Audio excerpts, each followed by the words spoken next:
You're listening to Healing Wisdom. I'm Pandora Peoples, and behind me is Medusa Quartet with Weaving Gold in Broken Places.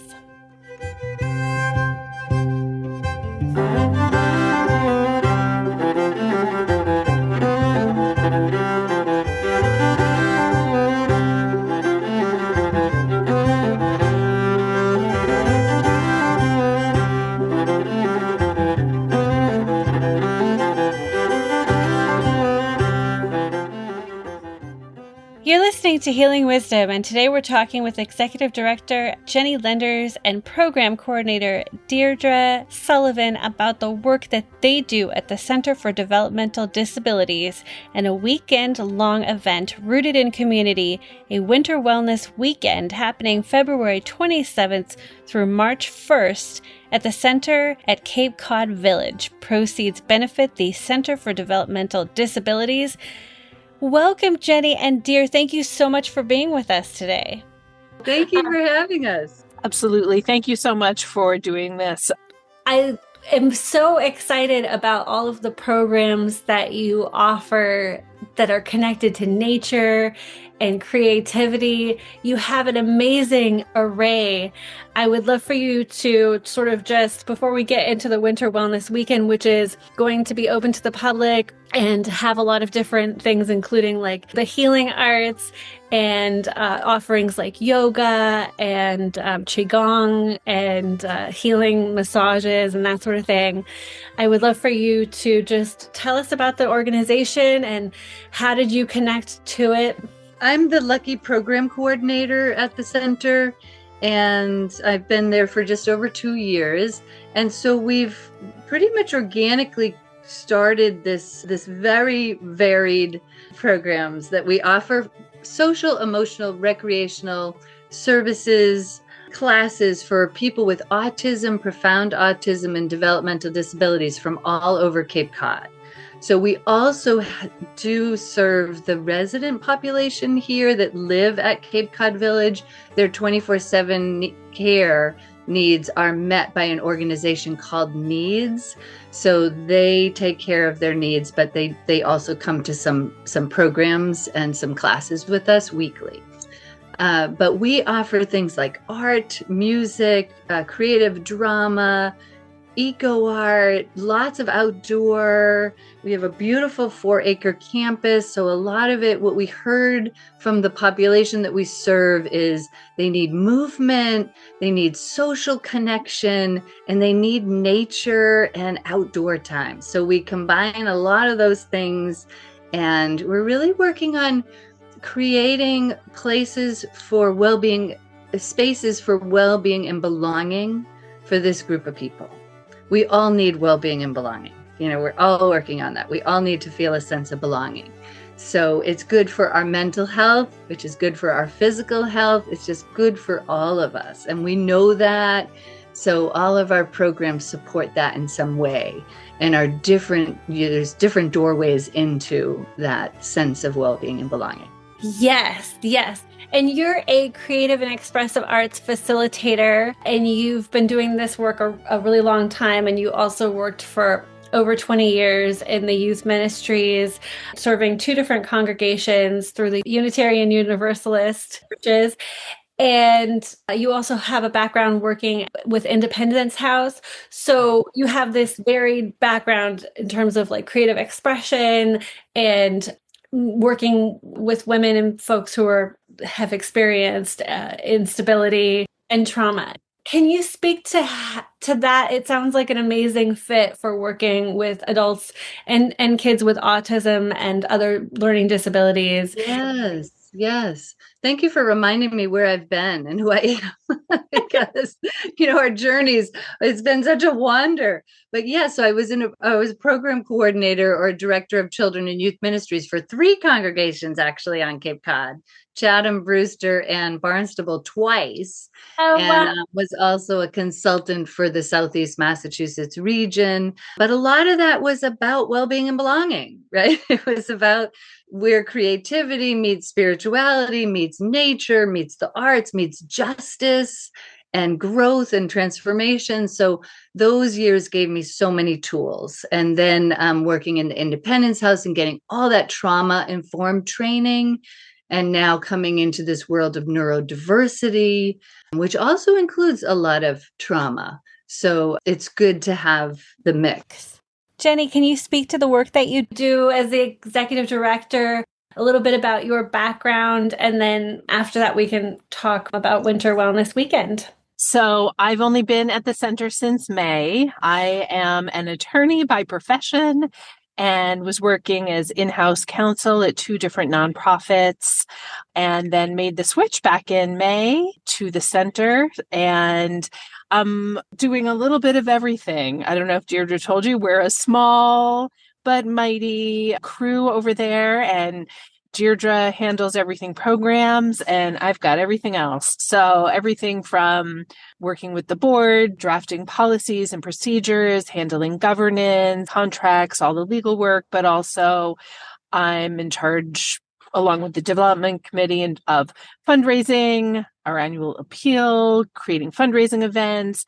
I'm also facilities. I'm filling paper and towels and making sure everything's running. And all the financials and budgeting. So it's a little bit of everything, and it's a wonderful challenge.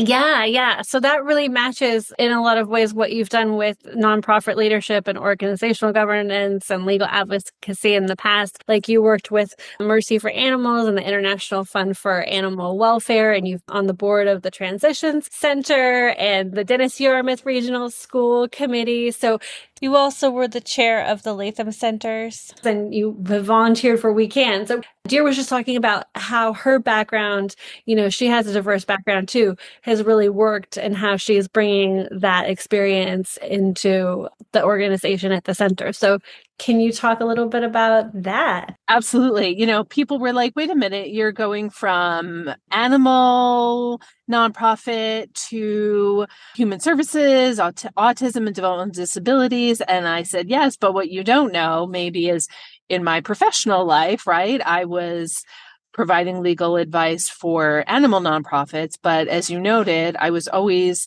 in this world, on the Latham board, on the Transitions board, volunteering in this community. And so it was sort of a natural transition for me.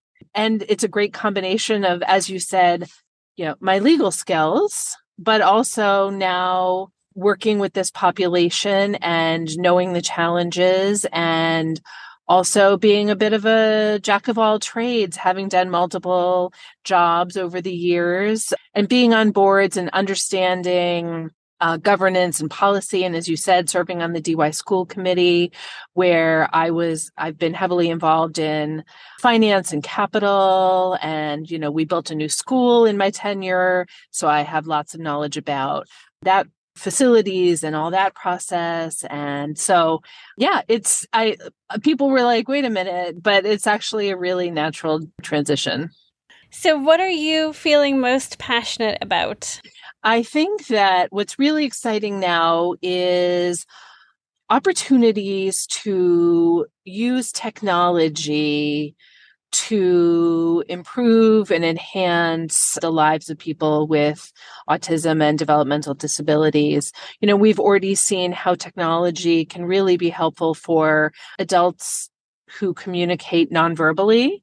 But now we also have technology that can help people with disabilities live independently, or at least semi-independently, with support from technology, from smart homes and smart apartments and smart housing that can do things like monitor, safety, and monitor, biometrics, and help with, distribution of medication. I mean, sort of all of this is starting to happen and is really exciting in terms of assisting with communication and assisting with activities of daily living. So I think that's, and AI, AI has its cons and is, is not always reliable, and you have to be a smart user of AI. But I think that, again, that is going to be something that we're going to be learning more and more about how to use to help our community. So that's exciting. What I'm passionate about, I think maybe sort of jives with that in terms of working towards independence and making sure that adults with autism and developmental disabilities are not treated like children, and that, we are properly adapting our programs for their need and their different levels of need, and not just sort of taking, all the programs that are out there and, cutting out big portions of them. We're truly adapting programs, and I love that about our work.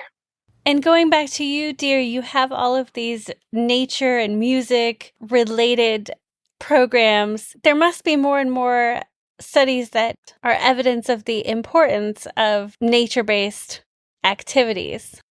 Exactly. Yeah. So in some ways, it's like coming back to the basics of we know what's good for humans in general, and social connection and creative expression and movement and outdoor connection. I work with a team of facilitators that are really skilled and dedicated in their fields.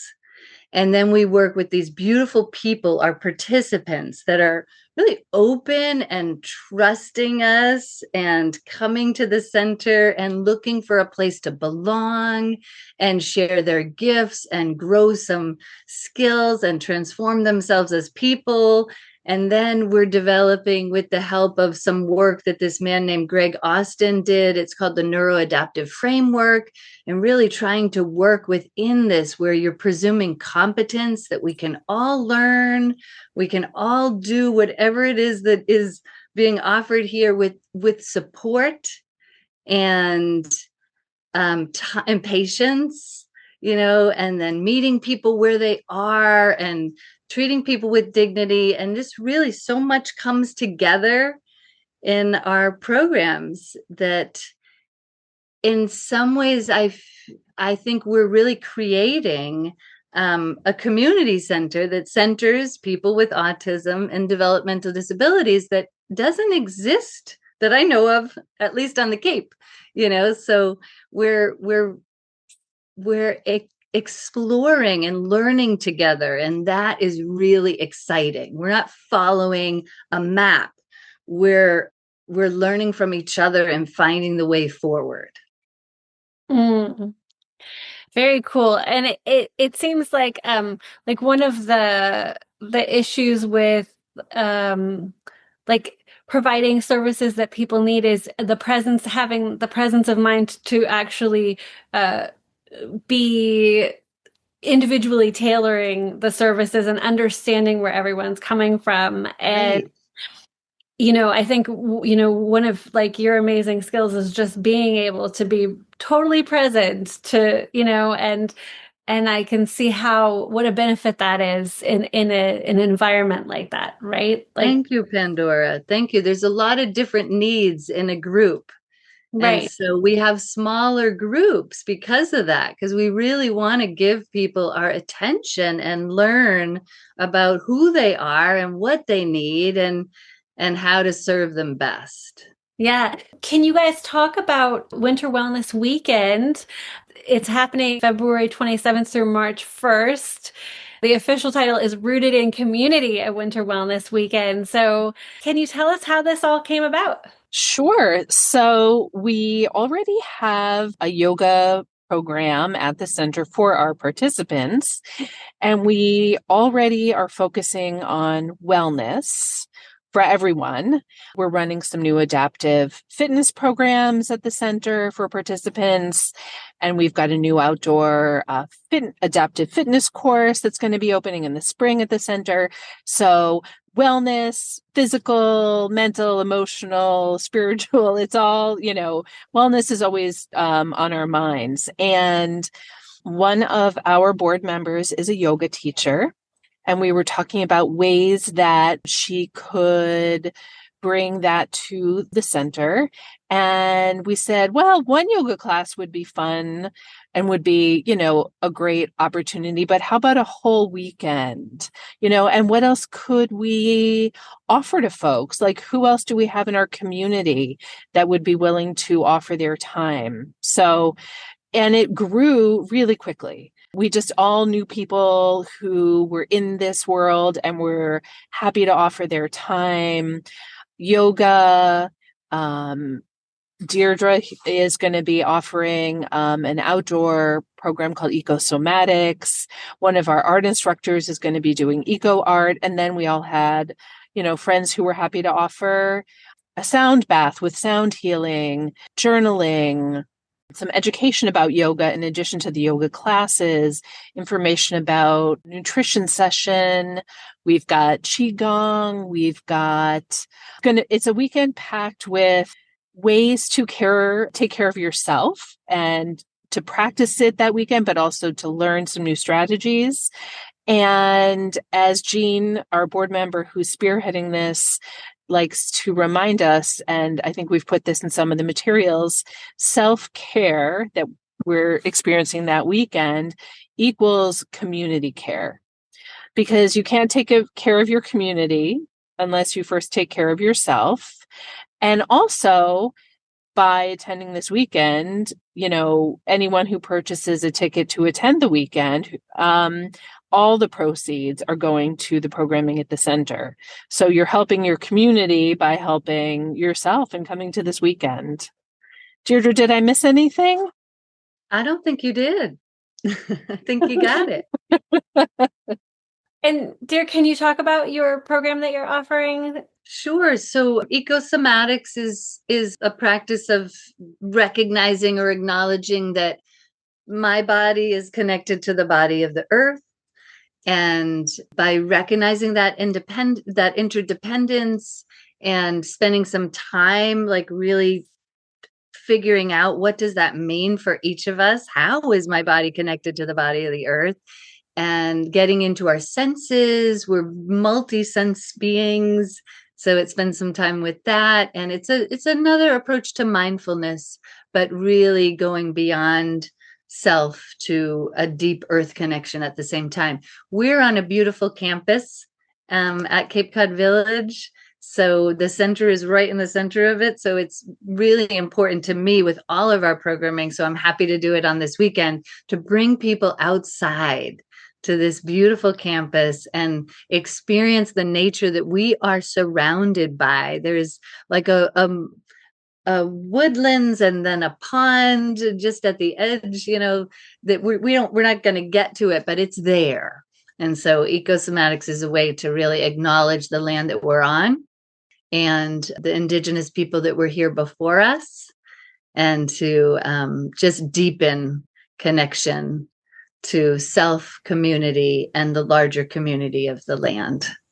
Tell us about eco art.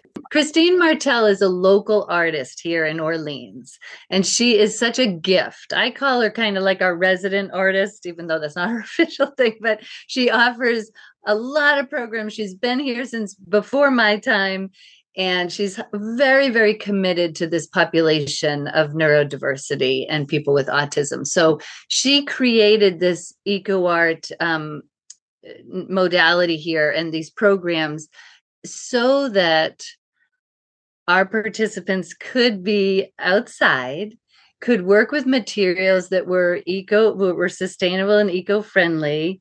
And she created things that are very accessible. So we work with bittersweet and t-shirt yarn. It's easy to manipulate and work with. It's bright colors. It's fun. And it's decorating our campus right now. And we have some projects where we're connected with the town of Orleans. So this is going to be fun to bring it into this weekend so that people, can learn about the project an ongoing project that we've got here at the center. Excellent. Excellent. So, Jeni, do you have any final thoughts, anything that you'd like to share? We are really expanding our reach at the center, and we do provide a lot of programming for adults with autism and developmental disabilities during the day, but we're also helping to expand to help our whole community and help our community understand the participants that we work with and to share space with them. So we have been offering what we just started was a community engagement series, which was a series of evening workshops and speakers and events for anyone, caregivers, parents, community members, friends, supporters, neighbors, anybody. And things like this wellness weekend are also open to anyone in our community. All these events are really important for broadening our reach and making sure everyone knows what's going on at the center at Cape Cod Village and that we have programming for everyone. But we were lucky to find Tammy, who came to us to run a creative drama program. And after we realized that, she has this wealth of experience and knowledge about, running these types of programs, like not only is she awesome at running, like being hands-on and doing creative drama with our individuals in an extremely joyful, adapted, like meaningful way. But she also was so excited to help us run our programs and being a support for Deirdre and helping us strategize program growth. Yeah, really excited to have her on board. Fabulous. She's fantastic. And this program is just phenomenal. And I am so thrilled to be able to talk with you on the radio about this. So thank you. Today we've been speaking with Executive Director of the Center for Developmental Disabilities, Jeni Landers, and Program Coordinator Deirdre Sullivan about their event Rooted in Community, a winter wellness weekend happening February 27th through March 1st at the center at Cape Cod Village. We're going to hear 2 tunes from Medusa Quartet, Carrie Polska, followed by Vulgar Bulgar off their new album Weaving Gold in Broken Places.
You've been listening to Healing Wisdom. All of our shows are podcast on healingwisdomradioshow.com and at WOMR.org. You can also find Healing Wisdom wherever you get your podcasts.